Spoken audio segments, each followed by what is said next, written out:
Sister pushes pregnant me down the stairs as a prank. Parents threaten to disinherit me for pressing charges. I ended up in the hospital after my sister shoved me down the stairs during her party, claiming it was a harmless joke. My parents are now threatening to take away my inheritance if I file a complaint. I am 4 months pregnant at the moment, 28F. For the past 2 years, Newton, my spouse and I have been attempting to conceive. To be honest, there were times when we thought we might not make it. The wait seemed to go on forever. Then, somewhat unexpectedly, we learned what I was expecting. Given all of the challenges we've faced thus far, this pregnancy holds immense significance for us. The fact that we will soon be welcoming our first child into the world makes us incredibly happy. Newton and I decided to be extra careful this time because I've had miscarriages in the past. We made the decision to conceal the pregnancy until we were positive that everything was going according to plan in order to protect our emotional health. If for whatever reason, we also lost this pregnancy, we wanted to shield ourselves from the extra pain of having to grieve in public. My younger sister Elle, and my parents were unaware of my pregnancy until last week.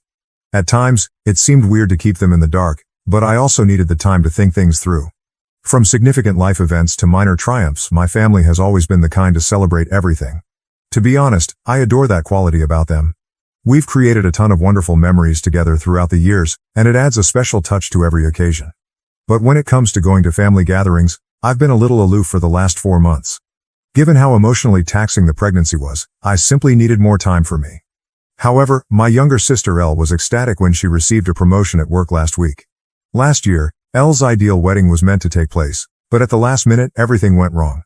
Her ex cheated on her with one of his co-workers at his bachelor party the night before the wedding. The groom didn't even have the grace to show up and speak to Elle on the day of the wedding. Rather, one of his buddies arrived to break the heartbreaking news that he had made the decision to completely cancel his participation in the wedding. The entire scenario was really embarrassing, and our entire family was startled. It was meant to be one of the most joyful days of her life, and we had spent a lot of time getting ready for it. Elle was heartbroken. All of her hopes and excitement for her future with this man had been dashed in such a public and harsh manner. Elle immersed herself into her career after that. She used it as a coping mechanism to keep herself occupied and diverted from the pain. Although she has always been driven and ambitious, her commitment to her work increased significantly following the wedding disaster. Therefore, her recent promotion marked a significant turning point in her career and personal life. She virtually pleaded with me to come since she wanted to celebrate the occasion with a party. I could tell she truly missed having me around when she said she hadn't seen me in a long time. Additionally, I was being urged to attend by my parents, who kept urging me to do so and expressing how much it would mean to her. Given that I hadn't attended the last few family get-togethers, I really didn't want to let her down. I therefore at last consented. However, I didn't want to detract from Elle's accomplishment on her special night by being obviously pregnant and taking away the emphasis. The last thing I wanted was that. I didn't want to detract from her moment. I wanted her to experience it. But it was becoming more and more difficult to conceal as the baby bump grew. For one night though, I believed I could handle it. In order to hide my tummy, I wore a long flowing dress. I even went so far as to apply shapewear to reduce the bump as much as possible. I was determined to keep Elle and her promotion front and center. Everything appeared to be proceeding as planned when I arrived at Elle's party. I felt a little more at ease knowing that my attempts to conceal my pregnancy were successful because no one had any suspicions. When my mother saw that my arms and cheeks appeared somewhat plumper than normal, she did say anything. However, I had already considered how to respond to such circumstances, so I swiftly responded with a joke that I had simply been eating a lot lately. To be honest, I was relieved that they were less likely to detect the truth about my pregnancy and more likely to believe that I was simply putting on weight. For now, that seemed like the safer course of action. As the evening wore on, I became more and more aware of how uncomfortable I was. The celebration seemed to go on forever, and I'm not used to staying up late anymore. Newton, my husband, arrived at the party right from work and was enjoying himself. I was grateful that he continued to periodically check in with me to make sure I was doing okay. Elle and the rest of my family were having a great time in the meantime. They were having a great time dancing in the backyard and doing shots. Seeing Elle so joyful and carefree, especially after everything she's been through, made me glad. However, I began to feel nauseous, most likely due to the heat of the evening and all the greasy food. I slipped inside and found a peaceful seat on the couch after deciding I needed to escape the boisterous dancing and loud music. At that moment, my only true desire was to get home, raise my feet, possibly massage my legs, get into bed and read on my Kindle for a little while. I briefly closed my eyes in an attempt to relax and collect myself. My Aunt Mia sat down beside me at that moment, waking me up. I had fallen asleep without even realizing it. Without providing a reason, I shook my head when she offered me a glass of wine. She went on to say that I looked pregnant and that my face was nearly glowing the entire evening. I froze, unsure of how to respond. Aunt Mia is no fool, so I tried to shrug it off, avoiding eye contact and feeling uncomfortable. She asked me directly, "Are you really pregnant?" as her eyes widened in shock. Despite my inner panic, I made an effort to remain calm. In an attempt to divert her attention, I shook my head, but Aunt Mia put her hands on my stomach and her eyes brightened with total conviction. "Oh my God, darling, you are pregnant," she cried. She chuckled and drew me into an embrace. I was a little alarmed and practically begged her not to tell anyone just yet because I didn't think the time was perfect to make the announcement. However, Aunt Mia dismissed my worries. She reminded me that everyone had been eagerly anticipating this time, hoping that I would become pregnant, and demanded that the family should be informed of this wonderful news. Aunt Mia smiled at me, held my face in her hands, and reminded me that it was a family night even though I told her it was Elle's night. She told me not to overthink it and that because everyone had come together it was the ideal moment to share. Everyone was still dancing and partying when Aunt Mia got up and went outside before I could stop her. As I saw her, my heart fell. Aunt Mia captured everyone's interest with all the zeal in the world. Without wasting a beat, she pointed at me and told everyone that I was pregnant after telling them she had some important news to deliver. There was a moment of stillness while everyone processed Aunt Mia's words. Then everyone in the party burst out. My relatives hurried over to me, around me with congratulations, shouts and hugs. They were ecstatic, giving me a tight hug while crying and expressing their excitement for Newton and me. They were naturally thrilled to hear the news because they were all aware of my past miscarriages. My parents were so emotional that they were crying. In celebration of this new chapter in our lives, many congratulated Newton and gave him hugs as well. I definitely didn't want to reveal my pregnancy in this way. I had imagined a more private, intimate event, something modest and unique, something I could share with my family when I was ready. At a gathering that was supposed to be all about Elle, I had instead been dragged into the spotlight. I saw her standing off to the side at that point, smiling as best she could but obviously feeling uncomfortable. She avoided making eye contact with me and wasn't participating in the festivities. I was overcome with remorse because I had worked so hard to stay out of situations like these. I approached her and apologized for Aunt Mia's disclosure of my pregnancy. Elle inhaled deeply and inquired as to why I hadn't before disclosed my pregnancy. I clarified that I had intended to make the announcement a few weeks later, when I was more at ease and prepared to do so. She pursed her lips, shook her head and murmured, "Whatever. I suppose your request was granted." I was surprised by her response, and her comments hurt. I attempted to reason with her, but Elle didn't seem interested in having a conversation. She moved away after taking a sip of her wine and stopped focusing on me. Overwhelming advice from friends and family on being a first-time parent consumed the remainder of the evening. Everyone appeared excited to share their experiences and advice. Elle, meantime, continued to glare at me from the other side of the room as though I was somehow to blame for everything. I felt much more guilty and uneasy after her response.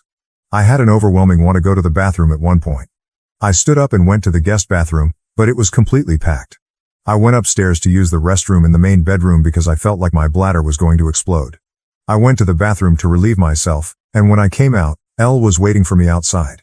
She appeared inebriated. Sensing the awkwardness between us, I tried to apologize again with an awkward smile. Elle didn't appear to get any softer.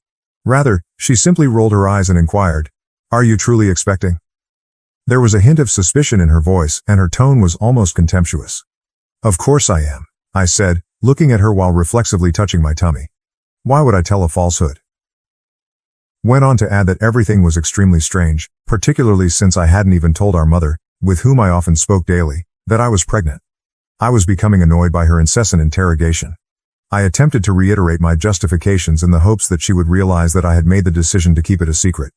I was shocked by Elle's insensitivity when she said, in a callous tone that pierced my heart, "Maybe this pregnancy will also end in miscarriage, just like your previous ones." How could she have said such a disgusting thing about my child? I screamed at her, my voice shaking with fury and hurt. "How dare you say such a thing?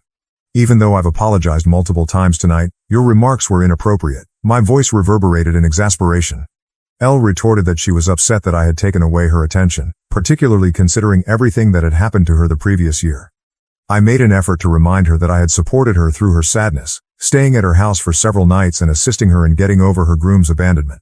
I assured her that I would never purposefully overshadow her and that she should blame Aunt Mia for outing me without my permission if she was upset about the outcome. But Elle kept pointing the finger at me. I felt it would be better to leave and head back downstairs because I was so exhausted and tired of the debate. In the hopes that Elle would settle down and we could talk about it later, I needed some time and space to think things through. Elle, who was right behind me, kept calling me a selfish person and stating that I should have just given her a night alone. I chose to ignore her, but just as I was about to head downstairs, I felt a strong shove from behind. As I slipped and struggled to regain my footing, my eyes widened in shock. In an attempt to save myself from falling, I was able to grab the railing, but my knees gave way under the combined force of my own weight and speed. I ended myself sliding headfirst down the steps after losing my footing. My instincts took control in an instant. Desperate to protect my baby from the impact, I covered my stomach with my hands. My wrists felt the entire force of my fall as my body crashed down the stairs. It was a nasty fall. A quick, searing pain shot through my hands, and I heard an explosive shatter. The agony was sudden and intense. I lay collapsed on the stairs and screamed in pain.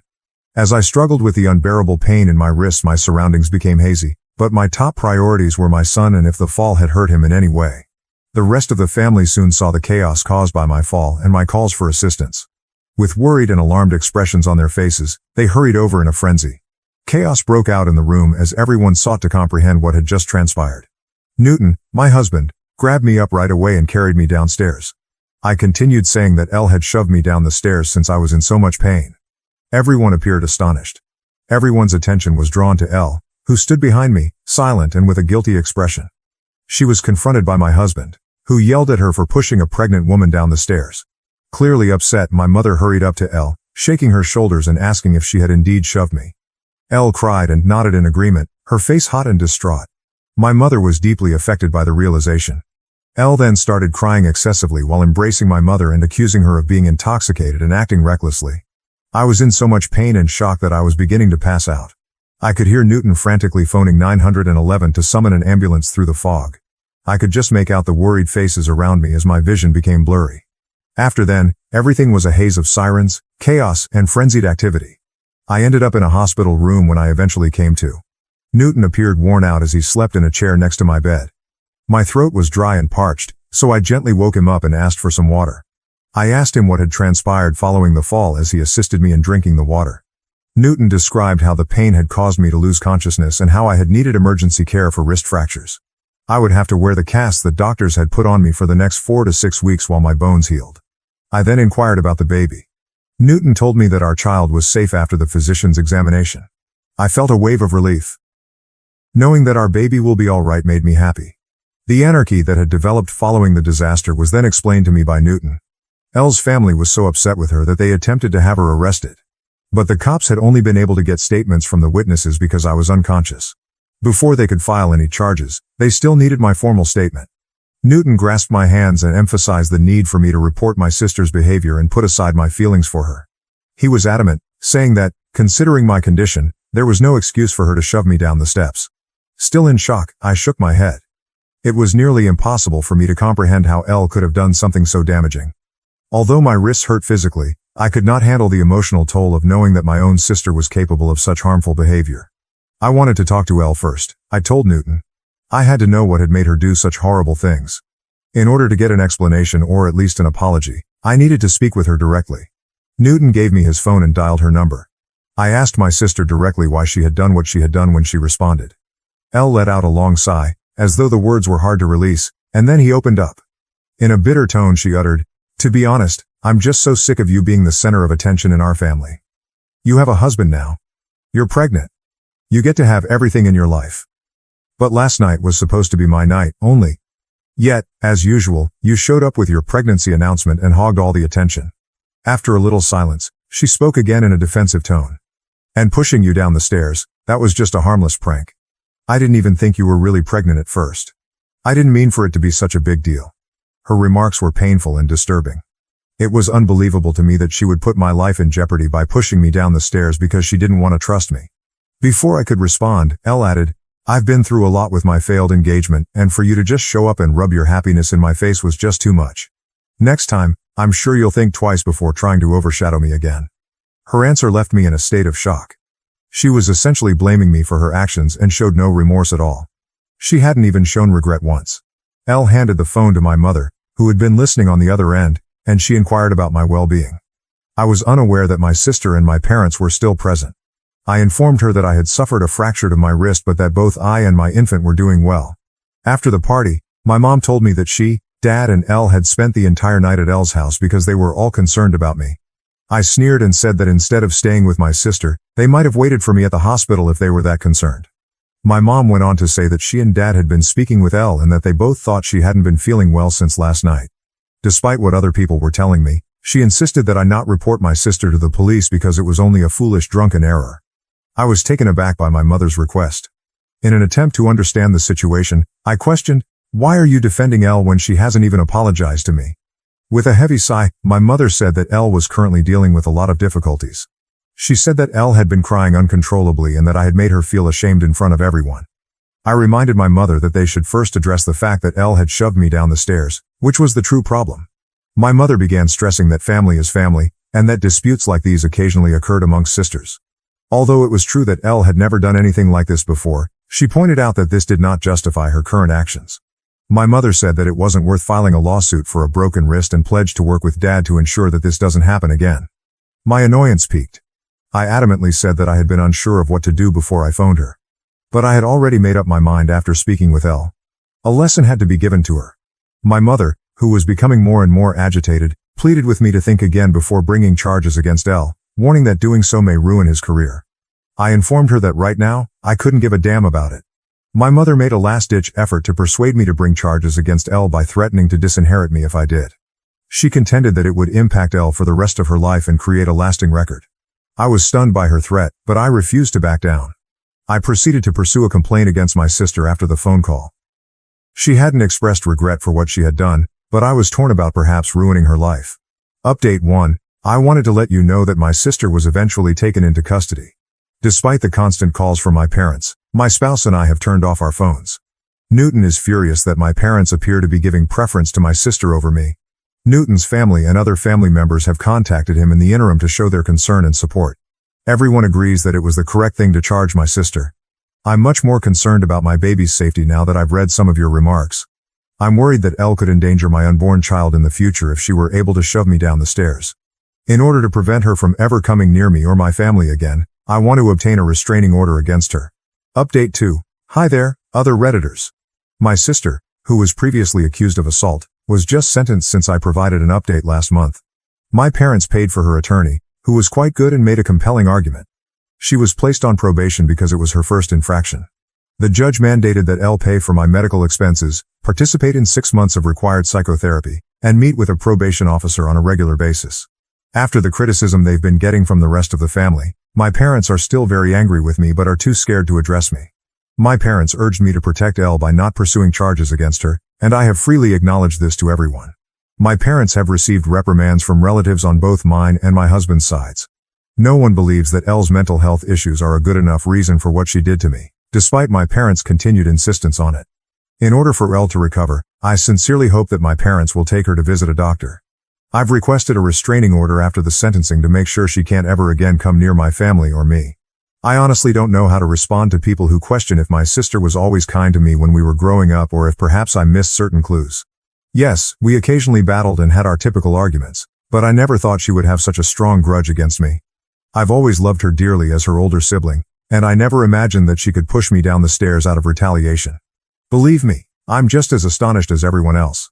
I suppose it's accurate to say that those closest to us are frequently the ones that betray us. Update 3. I haven't posted anything here in 5 months. Neither Newton nor I have seen Elle or communicated with my parents. I gave birth to my baby 5 days ago. After being released from the hospital, Newton and I are now giving our newborn baby the finest care possible. I heard a tap on the door last night, right before we sat down to eat. I was surprised to see my mother standing on my porch when I opened it. I was totally surprised because I had not anticipated seeing her. I said, "What are you doing here?" With caution. My husband was just as perplexed as I was to find her there, so he moved up next to me and stood guard in front of me. My mother burst into tears at once, telling me that she had just had to come over to meet the baby after hearing from some of the relatives that I had given birth to. Considering everything that had lately transpired between us, her excitement didn't seem appropriate. She continued by expressing how happy she and her father were to be grandparents at last. In order for us to rejoice as a family, she said that Dad would be coming soon with some wine and baby presents. Newton and I exchanged a look of incredulity. Did my mother truly act as though nothing had happened in the past few months? As quietly as possible, I told her that we hadn't communicated in the previous 5 months because she had chosen to side with Elle rather than me. She was standing on my porch, however, pretending that we were all on good terms simply because I had given birth, as if we were going to have a happy family reunion. Newton informed my mother that the instant she decided not to be a decent parent to me first, she had given up her right to be a grandma. He reminded her that Elle had treated me cruelly and that he would have beaten her up immediately if she hadn't been my sister, but she had shielded that monster from me because she was a mother. I could tell his remarks struck a chord because they were forceful. My mother's expression changed to one of rage. She attempted to counter by claiming that those were matters of the past and that she had done what she had to do. She maintained that we couldn't simply remove her and her spouse from our child's lives. She emphasized how unjust it was that we prevented her from seeing her grandchild. Newton, however, would have none of it. He told her that we chose who could be engaged in his life because this was our boy. Having her in our lives made neither of us feel at ease. My mother persisted in claiming that the reason she did what she did to me was because Elle had been diagnosed with depression. I shook my head in exasperation as my mother continued to defend Elle's behavior, saying she felt bad about what she had done and was trying to change. She promised that after my son was born, we would all be able to move on from the past and be a single, happy family. I sneered and clarified that I didn't desire such a thing. My mother believed she could simply ignore everything and return to our life, but circumstances had changed. There was no return to the previous state of affairs. I asked my mom to go because I couldn't take any more of it. After everything that had been said thus far, I didn't want to ruin my mood any further. Just then, my father pulled into our driveway. He exited the vehicle with a basket of presents and a large teddy bear. I was too exhausted to argue with my parents any longer, and I couldn't understand their insolence in showing up without warning. Fortunately, Newton intervened and told me to return inside and rest. He promised to deal with them and resolve the issue. I reluctantly allowed him to. I could still hear their words coming through the door as I made my way back inside. Newton's refusal to let them both in almost immediately sparked the uproar. Because he was family, my dad insisted repeatedly that he had every right to see me and the baby. My normally composed hubby lost his temper. If they didn't leave our land right away, he threatened to contact the police. Naturally, my dad persisted in arguing and insisted on leaving the baby presents behind, as though it would somehow make up for everything. Newton, meanwhile, was adamantly against taking anything from them. He made it clear to them that we did not accept their presents and that we would also obtain a restraining order against them if they ever revealed their identities again. His response clearly shook my parents. After everything, especially with a baby now involved, I suppose they thought they could just waltz back into our lives. I was pleased with my husband's handling of the matter. After our conversation today, Newton and I have decided to put cameras throughout the house as a precaution. I wish to never again see my parents. Thank you for watching. If you haven't subscribed yet, please do so and hit the notification bell to stay updated with more shocking real-life stories happening around you.